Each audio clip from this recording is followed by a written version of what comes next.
ఒక్కసారి కొమ్మూరి గోల్డ్ కి కాల్ చేయండి. తాకట్లో ఉన్న మీ బంగారాన్ని విడిపించి మార్కెట్ ప్రైస్ కి వాళ్ళు కొనుక్కుని మిగతా డబ్బులు మీకు ఇచ్చేస్తారు. Ready rolling. నమస్తే, వెల్కమ్ టు మనం టీవీ. ఈరోజు మనతో పాటు ఒక ప్రత్యేకమైన వ్యక్తి అయితే ఉన్నారనమాట, కలనిధి రాంబాబు గారు. ఆయన ఆల్మోస్ట్ 36 సంవత్సరాలుగా జ్యోతిష్యంలో నిపుణులై ఉన్నారు. అదే కాకుండా రాజకీయం పరంగా లేకపోతే ఒక వ్యక్తికి సంబంధించి ఆయన జాతకం చూసి లేదా ఆ వ్యక్తికి సంబంధించి చిన్న డీటెయిల్ ఇస్తేనే ఆయన వాళ్ళ జీవితం ఎలా ఉండబోతుంది, కొన్ని రాబోయే ఒడిదుడుకులు ఎలా ఉండబోతున్నాయి అనే ప్రతిదాన్ని చెప్తారు. అంతెందుకండి, అసలు కాంగ్రెస్ వస్తుందా రాదా, మోదీ నెక్స్ట్ సీఎం నెక్స్ట్గా మళ్ళీ పీఎం అవుతారా అవ్వరా, ఆయనకు సీట్లు ఎన్ని వస్తాయి, యోగి ఆదిత్యనాథ్కి ఎన్ని సీట్లు వస్తాయి, ఇలా చెప్పుకుంటూ పోతే ఆఖరికి జయలలిత గారికి సంబంధించి కూడా ఆవిడ మరణించకన్నా ముందే ఆవిడకి ఈ ఇయర్ మంచిగా ఉండదు, ఒడిదుడుకులు చాలా ఉండబోతున్నాయని చెప్పిన ఒక గురువు గారు. ఆయనతోని ఈరోజు మాట్లాడి మరి రష్యా భవిష్యత్తు ఎలా ఉండబోతుంది, ఇండియా భవిష్యత్తు ఎలా ఉండబోతుంది, అమెరికాకి సంబంధించి ఈ మిగతా విశేషాలన్నీ మాట్లాడదాం. నమస్కారం గురు. నమస్కారం గురుగారు, ముందుగా మీరు అసలు ఈ జ్యోతిష్యం ఎక్కడ నేర్చుకున్నారు, మీ గురువు గారు ఎవరు? ప్రేక్షకులకు నమస్కారం. నేను జ్యోతిష్ శాస్త్రాన్ని 1985 నుంచి నేర్చుకున్నానమ్మా. మా గురువు గారు స్వయాన మా మామయ్య. ఓకే. మొత్తం మా అమ్మగారు వాళ్ళు 6 అక్క చెల్లెళ్ళు. మా అమ్మగారికి ఒకడే ఒక తమ్ముడు. ఓకే. మా గురువు గారి పేరు స్వర్గీయ ఉప్పులూరి హనుమంతరావు గారు. వారి దగ్గరే నేను జ్యోతిష్ శాస్త్రాన్ని నేర్చుకున్నాను. ఇంకా మనం చూసుకుంటే నెక్స్ట్ అమెరికా. ఈ మధ్య ట్రంప్ ఇష్టం వచ్చినట్టుగా వేషాలు వేస్తున్నాడు. మిగతా దేశాల వాళ్ళ ప్రెసిడెంట్లను అరెస్ట్ చేయటము, తీసుకెళ్లి వాళ్ళ దేశాలను జైల్లో పడేయటము, ఇట్లా అన్ని చేస్తున్నాడు. అలా ఎందుకు చేస్తున్నాడు అన్నప్పుడు మనము అమెరికా జాతకం తీసుకోవాలి. అమెరికా చెప్పమ్మా. కంప్లీట్గా మనము అమెరికా మీరు అన్నట్టు మాట్లాడితే అంటే ట్రంప్ విషయం కొద్దిసేపు పక్కన పెడితే అక్కడ ఉన్న ప్రజలు కూడా ఆయనకి తగ్గట్టుగానే ఉంటున్నారు. నిజం చెప్పాలి అంటే యథా నాయక యథా ప్రజ అనేది సామెత ఉంటుంది. అంటే నాయకుడు ఎలా ఉంటే ప్రజలు అలా ఉంటారని చెప్పి. మరి ట్రంప్ కి సంబంధించి అంటే రష్యా ఎలాగూ తనకు సంబంధించి కంప్లీట్ గా చెప్పారు. మరి అమెరికా రేపటి రోజు రష్యాతో కాకపోయినా ఇతర రాజ్యాలపైన తిరగబడ్డము లేకపోతే వాటిపైన బాంబు దాడులు ఇలా ఎత్తుకెళ్ళాలి, ప్రెసిడెంట్లను ఎత్తుకెళ్ళాలి, ఇవన్నీ చేస్తే దాని మీద ఏమైనా యుద్ధ వాతావరణం వచ్చే అవకాశం మనకు అనిపిస్తుంది సార్? అంటే మీరు అడిగే ముందు నేను అమెరికా జాతకం చెప్పాలి. చెప్పండి sir. America formation day 4th July 1776, 4/7/1776 సాయంకాలం 5:50 వాళ్ళకి వాషింగ్టన్ డీసీలో వాళ్ళకి స్వాతంత్రం వచ్చింది.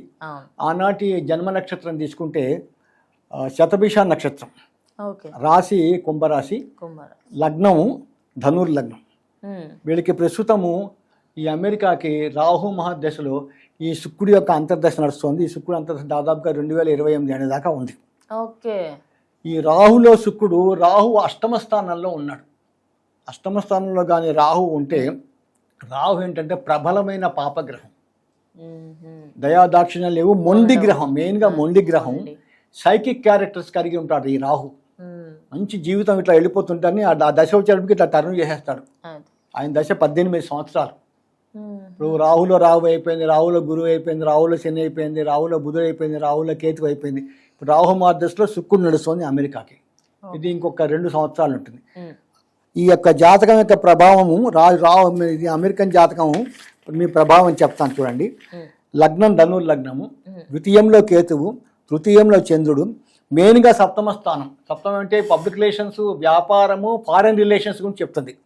అక్కడ పోయి 4 గ్రహాలు, కుజుడు, శుక్రుడు, గురువు, రవి, 4 గ్రహాలు సప్తమ స్థానంలో ఉన్నారు. అష్టమంలో పోయి రాహువు, బుధుడు, ఈ దశమ స్థానంలో శని ఉన్నాడు. ఇది ఆ యొక్క గ్రహాలు ఆ ఫార్మేషన్ అయినప్పుడు ఉన్నాయి. మెయిన్గా ఇప్పుడు నడిచేది ఏంటంటే ఈ యొక్క రాహు మహర్దశలో శుక్రుడి అంతర్దశ. ఈ రాహు మహర్దశలో శుక్రుడి అంతర్దశ అప్పుడు ఏంటంటే విపరీతమైనటువంటి వ్యతిరేకత ఆ దేశం మీద వస్తుంది. ఆల్రెడీ స్టార్ట్ అయిందని అనుకోవచ్చు విధంగా. ఇప్పుడు ఒక్క అమెరికా మీద మిగతా అన్ని కంట్రీస్ కూడా అటాక్ అవడానికి సిద్ధంగా ఉంటాయి. ఎందుకంటే ముందు ఆ ట్రంప్కి బుద్ధి చెప్పాలి, లేకపోతే ఆ ట్రంప్ మన మాట ప్రస్తుతం వినేట్టుగా లేడు. మరి ట్రంప్కి ఎలా ఉండబోతుంది? మీరు ఆల్రెడీ అమెరికాకి సంబంధించి చెప్పారు, అక్కడ వాతావరణం కొంచెం ఆయన మీద కక్ష మొత్తం దేశం మీద పడుతుంది కాబట్టి, మరి అమెరికా ప్రెసిడెంట్ అయినటువంటి ట్రంప్ ఎలా ఉండబోతుంది? మరి ఆయనకి 2026 లేదా దాని తర్వాత ఎలా ఉండబోతుంది? ఈ ట్రంప్ ఆయన జన్మ డేట్ ఆఫ్ బర్త్ 14/6/1946లో పుట్టాడమ్మా. ఓకే. ఉదయం 10:50 జమైకా, ఇది యునైటెడ్ స్టేట్స్ లో ఎక్కడంటే మన న్యూయార్క్ దగ్గర ఉంది. న్యూయార్క్ దగ్గర ఉంటుందా? జన్మ నక్షత్రము జ్యేష్ఠ నక్షత్రం 4వ పాదం, రాశి వృశ్చిక రాశి, ఈ జన్మ లగ్నం సింహ లగ్నం. ఈ సింహ లగ్నం వాళ్ళకి ఏంటంటే బాగా తలపొగరు ఉంటుంది. ఎందుకంటే లగ్నాధిపతి ఎవరంటే రవి సూర్య భగవానుడు, క్షత్రియుడు, ఆయన ఎవరికి లొంగడు. ఈయన జాతకంలో ఉన్న గొప్పతనం ఏంటంటే లగ్నంలో చతుర్థ భాగ్యాధిపతి ఉన్న కుజుడు ఉన్నాడు. ఈ కుజగ్రహం ఏంటంటే ఫైరీ ప్లానెట్, అగ్నితత్వ గ్రహం ఈ కుజుడు. ఈ సింహలగ్నం ఏంటి? అగ్నితత్వ రాశి. అగ్నితత్వ రాశిలో అగ్నితత్వ గ్రహమైన కుజగ్రహం ఉన్నాడు. ఇక్కడ మెయిన్గా ఏంటంటే ఆయనకి చతుర్థంలో నీచపట్టిన చంద్రుడు ఉన్నాడు. దానివల్ల ఏంటి? ఈ చంద్రుడు మన శరీరంలో మనసును కంట్రోల్ చేస్తాడు, మనఃకారకుడు. ఈ మనఃకారకుడు చంద్రుడితో ఎప్పుడైతే ఇక్కడ కేతువు చేరాడో, చంద్రకేతువులు కలిసి ఏంటంటే వాళ్ళు కొన్ని సందర్భంలో అవమానాలు తట్టుకోలేక ఆత్మహత్య చేసుకునే అవకాశాలు కూడా ఉంటాయి.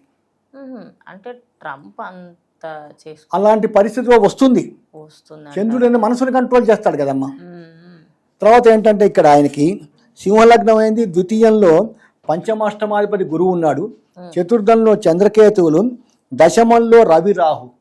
లగ్నాధిపతి దశమంలో మంచి బలం కలిగి ఉన్నాడు. కానీ ఎందుకంత మొండివాడంటే ఆ రవి రాహుతో కలిసిపోయాడు.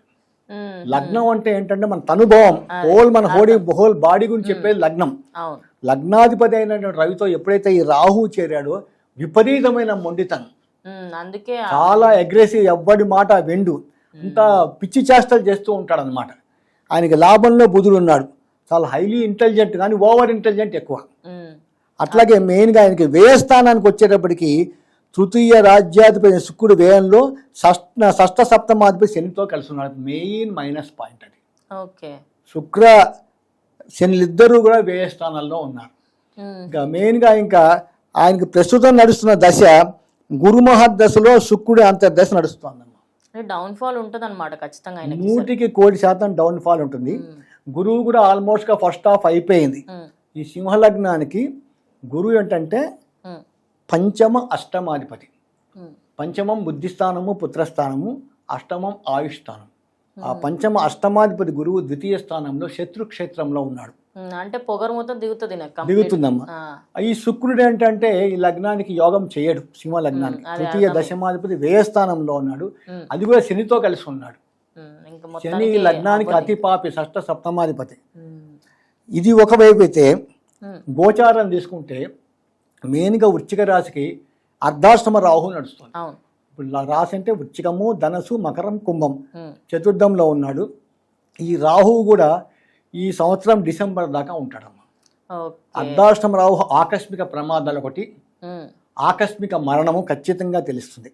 ఓకే. అంటే పుతిన్ కి ఎలా అయితే మనకి నార్మల్ గా ఆయన పైన దాడులు జరిగి ఏమైనా అయ్యే ఛాన్స్ ఉన్నాయి, కానీ ఇక్కడ అకస్మాత్తుగా ఆయనదైన సెల్ఫ్ గా హెల్త్ వల్ల అయ్యే అవకాశం ఉంది అంటారు. అవునమ్మా. ఎందుకంటే ఒకటి మహర్దశ, గురు మహర్దశలో శుక్రుడు అంతర్దశ, గోచారంలో వృశ్చిక రాశి, చతుర్థంలో రాహు ఉన్నాడు.